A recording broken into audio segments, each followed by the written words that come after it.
మా టీవీ ప్రేక్షకులందరికీ నా హృదయపూర్వక నమస్కారములు. మీ ఆరోగ్యం మీ చేతుల్లోనే కార్యక్రమానికి మీ అందరికీ స్వాగతం. ఈ కార్యక్రమంలో 4వ అంశంగా ఆరోగ్యానికి పునాది ఎక్కడ అనే విషయం గురించి మనం ఆలోచిస్తున్నాం.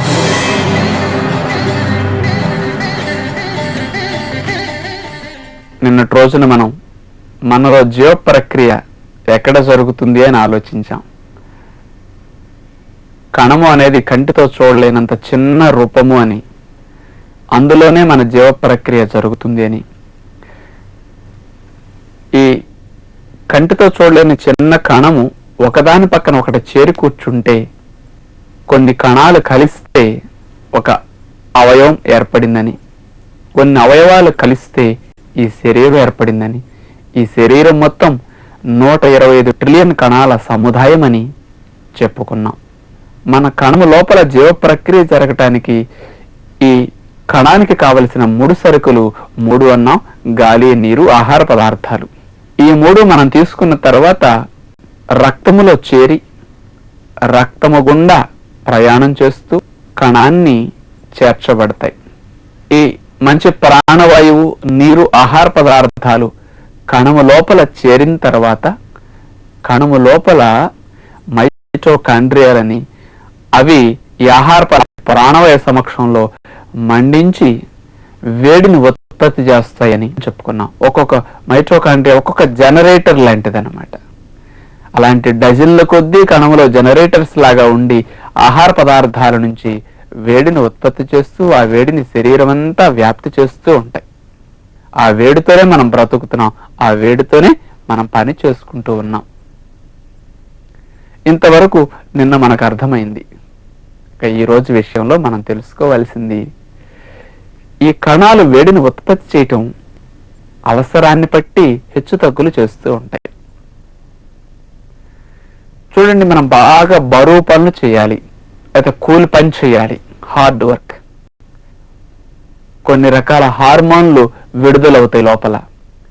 అప్పుడు ఎక్కువ శక్తిని ఉత్పత్తి చేయమని కణానికి సమాచారం వచ్చేసేస్తుంది. కానీ కణము డిమాండ్ చేస్తుంది, నాకు ముడి సరుకులు ఎక్కువ కావాలి అని. రక్తం లోపలికి లివర్ మన చక్కెర పదార్థాలను ఎక్కువ విడుదల చేసేస్తూ ఉంటుంది. ఆ చక్కెర ప్రాణవాయువు కూడా మనం బాగా పనిచేసేటప్పుడు చూడండి ఎక్కువ ఎందుకు తీసుకుంటాం? మరి ఎక్కువ శక్తి విడుదల కావాలంటే ఎక్కువ ప్రాణవాయువు కావాలి కదా. అందుకని బాగా పని చేసేటప్పుడు కాస్త నోరు తెరిచి ఎక్కువ గాలి తీసుకోవటం కానీ, ఈ ముక్కు ద్వారా కానీ శ్వాసలు కాస్త శబ్దంతో వెళ్ళటం మనందరం గమనిస్తూ ఉంటాం. బాగా పరిగెత్తిన, బరువులు మోస్తున్నా, మెట్లు ఎక్కుతున్నా, కొండలు ఎక్కుతున్నా ఎక్కువ శక్తి కావాలి.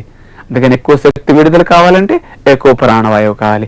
అప్రయత్నంగా ఊపిరితిత్తులు ఎక్కువగా పనిచేస్తాయి.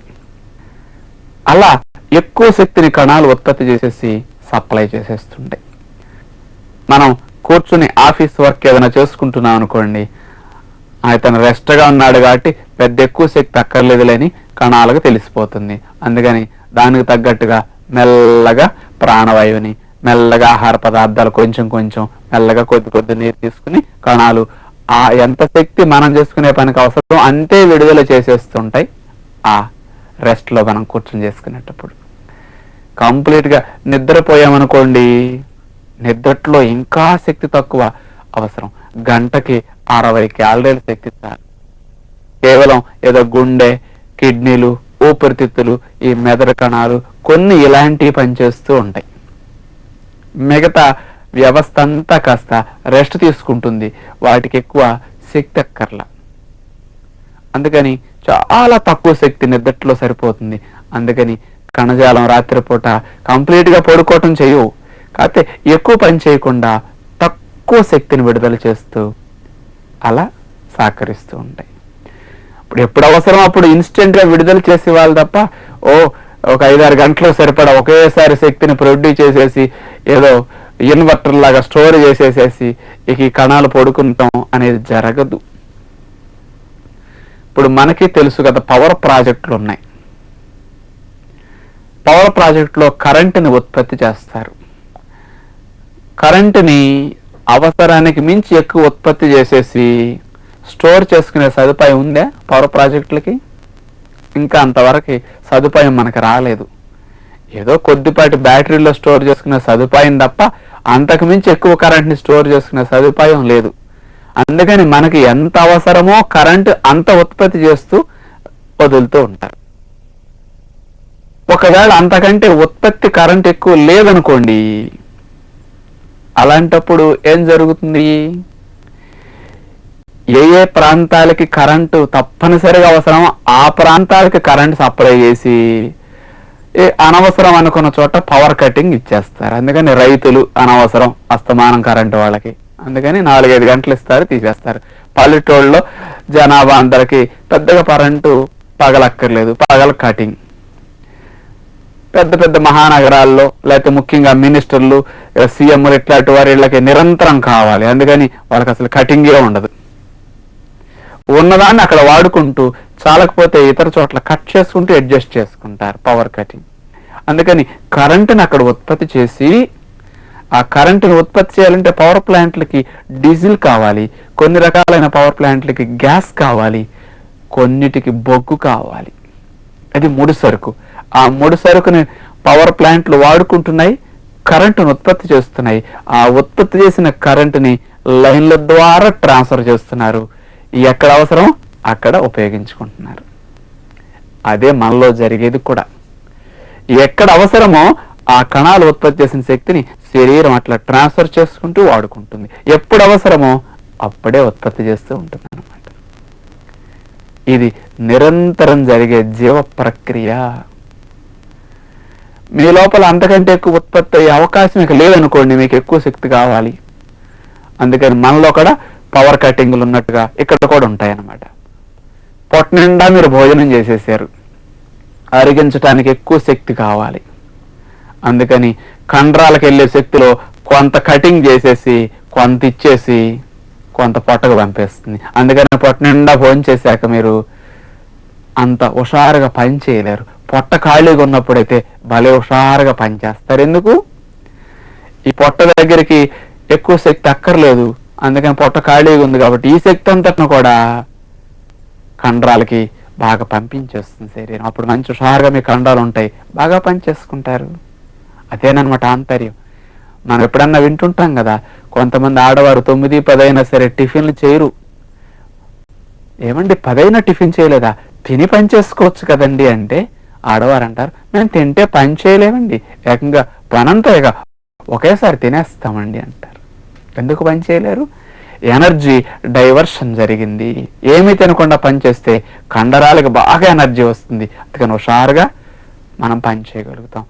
ఆ పని చేసేటప్పుడు అంత పొట్టకు పెట్టేస్తే ఎనర్జీ సగం పొట్టకు వెళ్ళేసరికి సగం కండరాలకే ఉంటుంది, అందుకని సగం శక్తితో హుషారుగా పని చేయలేము. మన లోపల ఇలాంటి ప్రక్రియ నిరంతరం జరుగుతూ ఉంటుందన్నమాట. మరి మన కణాల లోపల వ్యర్థ పదార్థాలు ఏం విడుదలవుతాయి. అందుకని ఈరోజు మనం తెలుసుకోబోయే విషయంలో మన లోపల రాకలు పోకలు ఏమిటో తెలుసుకోబోతున్నాం.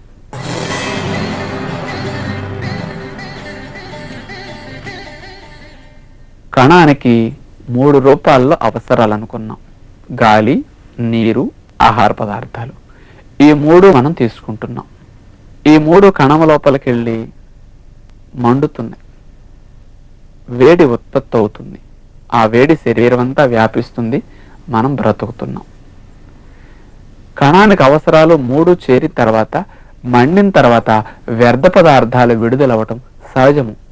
పొయ్యిలో పుల్ల మండింది అంటే బొగ్గు బూడిద రావటం, పొగ రావటం సహజం. మోటార్ సైకిల్లో ఆయిల్ మండుతున్నది అంటే పొగ రావటం సహజం. మన లోపల కూడా అంతే. మరి మన లోపల కణములో ఏ విధమైన కాలుష్యం విడుదలవుతుంది? ప్రాణవాయువు కణము లోపల శక్తిని విడుదల చేయటానికి ఉపయోగపడిన తర్వాత కార్బన్ డైఆక్సైడ్ అనే వ్యర్థ వాయువు విడుదలవుతుంది. అక్కడ నుంచి ఆ కార్బన్ డైఆక్సైడ్ మరి కణానికి అక్కర్లా, మళ్ళీ ఆక్సిజన్ కణం లోపలికి రావాలంటే కార్బన్ డైఆక్సైడ్ ఖాళీ అవ్వాలి.